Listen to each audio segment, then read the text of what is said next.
In the towering, jagged spine of the Hindu Kush, where the land folds into itself like a shattered mirror and ancient trails vanish beneath snow, shadow, and stone, war has never followed simple rules, and this documentary begins with the unsettling reality that across decades of conflict in Afghanistan, entire military patrols, sometimes elite, heavily armed, and well-trained, have reportedly disappeared without a single confirmed firefight, distress call, or traceable wreckage, leaving behind only unanswered questions, fragmented after-action reports, and whispers passed from veteran to veteran as the mountains loom in silence. During the Soviet-Afghan War of the 1980s, Soviet commanders recorded multiple incidents in which reconnaissance units sent into high-altitude passes failed to return, with helicopters later circling coordinates where radio contact abruptly ended, finding no bodies, no blood trails, no signs of ambush, and no equipment, only disturbed snow or faint impressions erased within hours by wind, while local villagers claimed the soldiers had entered the wrong valley. A phrase repeated so often it became doctrine for those who survived long enough to respect it. Western forces decades later would encounter eerily similar patterns, with NATO patrols reporting sudden loss of GPS, compasses spinning erratically, and radios overwhelmed by static at precise locations, especially at dusk or during sudden weather shifts, and while official explanations cite avalanches, terrain collapses, or insurgent hit-and-run tactics, the troubling consistency lies in what is missing: the lack of debris, the absence of recoverable remains, and the failure of thermal imaging to locate anything at all. Veterans describe the Afghan mountains not as a battlefield but as a living system that confuses depth perception, amplifies sound in unnatural ways, and creates optical illusions where ridgelines appear closer than they are and shadows move independently of the sun. And in these conditions, patrols traveling single file through narrow defile are vulnerable not only to enemy fire but to the terrain itself, where a single misstep can send a man tumbling hundreds of meters into crevasses that never return what they take. Yet this explanation fails when entire units vanish simultaneously, including rear security and point men, without triggering emergency beacons or leaving a trail. Declassified Soviet notes mention zones of silence, areas where tracking dogs refuse to advance and where helicopters experience sudden engine fluctuations, forcing pilots to abort, and while modern analysts dismiss such reports as stress-induced superstition, the consistency across decades and armies is difficult to ignore, especially when combined with local folklore that speaks of mountain spirits, jinn, or ancient guardians that punish those who enter forbidden paths. Stories that Western intelligence once dismissed outright but later recorded carefully after noticing that disappearances often clustered around the same valleys known locally by ominous names.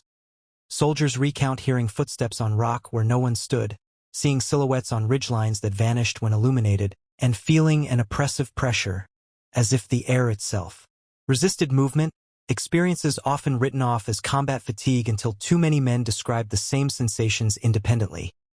Military geographers explain that the Hindu Kush contains complex magnetic anomalies due to mineral composition, capable of interfering with navigation equipment, while meteorologists note the phenomenon of sudden katabatic winds that can drop temperatures drastically within minutes, disorienting patrols and masking sound. Yet none of these factors fully explain why no insurgent group has ever credibly claimed responsibility for several high-profile disappearances,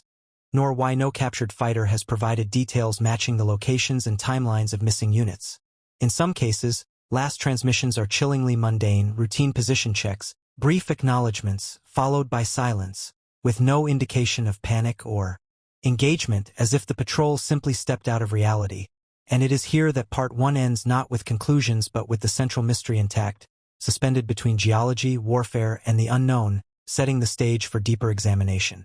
As the story continues, investigators turn from battlefield reports to long-term patterns,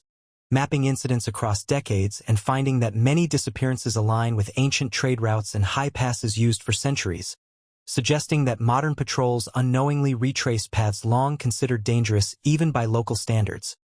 Routes avoided except in absolute necessity, and when anthropologists interview elders in remote villages,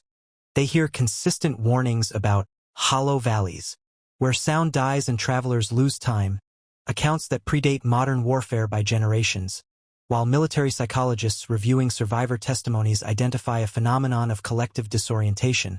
where groups simultaneously misjudge distance and direction, leading to fatal decisions without realizing it until escape is impossible. Search and rescue teams describe entering these zones and experiencing vertigo, nausea, and overwhelming dread, sensations that subside immediately upon leaving, prompting speculation about low-frequency infrasound generated by wind interacting with rock formations, capable of inducing fear and confusion, a scientifically plausible explanation that nonetheless fails to account for the physical absence of evidence after extensive sweeps using drones, ground-penetrating radar, and satellite imagery. Some analysts propose that insurgents exploited intimate knowledge of terrain to stage perfect ambushes, removing bodies and equipment to avoid detection, but logistical realities undermine this theory, as transporting multiple armed soldiers and their gear out of near-vertical terrain without leaving tracks would require time, manpower, and exposure that no guerrilla force has convincingly demonstrated, especially under aerial surveillance. Others point to catastrophic but localized natural events, sudden rockfalls, hidden sinkholes, or collapsing snow bridges, that could erase a patrol in seconds. And, while such hazards are real, the probability of them coinciding repeatedly with patrol movements and leaving no detectable geological signature remains low, leading some researchers to adopt a layered explanation in which extreme terrain, weather, human error, and rare environmental effects combine to produce outcomes that feel supernatural precisely because they sit at the edge of statistical expectation. Within military culture, these incidents have reshaped doctrine quietly, influencing route selection, patrol size, and the reliance on local guides, even as official statements remain cautious, framing losses as the cost of operating in one of the world's most unforgiving environments. Yet among soldiers the stories persist, shared in low voices, not as ghost tales but as practical warnings that some places demand respect beyond maps and technology. The Afghan mountains, indifferent to ideology and era,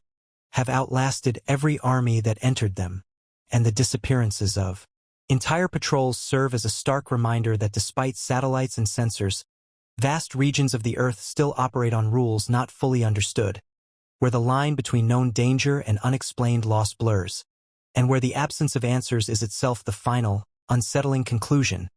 leaving viewers not with certainty but with the enduring image of empty valleys, silent radios, and mountains that keep their secrets. And as Part 2 closes, the message is clear. Some territories in Afghanistan remain untouchable, where history, myth, and the unforgiving natural world converge to swallow those who venture unprepared, ensuring that the mystery of the vanishing patrols continues to haunt the imagination of soldiers, strategists, and historians alike.